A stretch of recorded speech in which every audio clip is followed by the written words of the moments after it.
بھاولپور سے شروع ہو جائیں، S C college Bahawalpur, Emerson college Multan, Aitchison college اور Christian Forman S C college, پھر مرے کالج سیالکوٹ، پھر گارڈن کالج راولپنڈی، پھر ایڈورڈز کالج پشاور، اس سب میں قائم کیے، سندھ میں کوئی نہیں کیا۔ کیوں نہیں کیا؟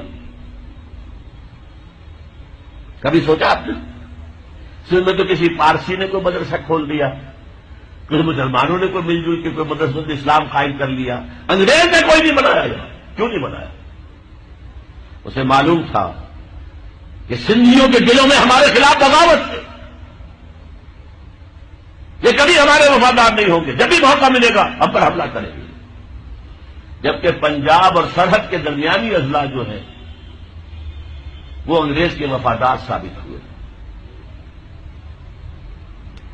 پنجاب کی فوج تھی جس نے کہ 1857 میں دلی جو انگریز کے ہاتھ سے نکل گیا تھا دوبارہ لے کر دیے، پتہ کر کے دیے، پنجابی تھے، وہ مسلمان تھے، سکھ بھی تھے، مسلمان بھی تھے۔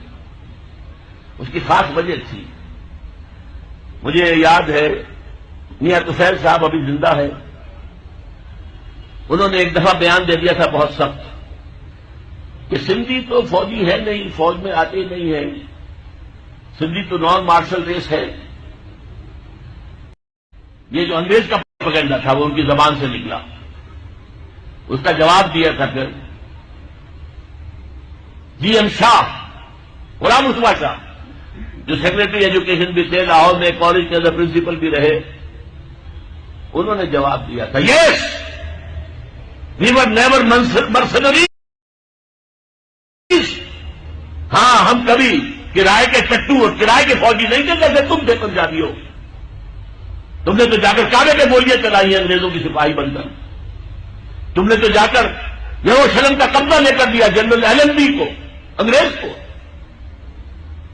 تو یہ سندھ ہے جس میں میں بات کر رہا ہوں، یہ سندھ ہے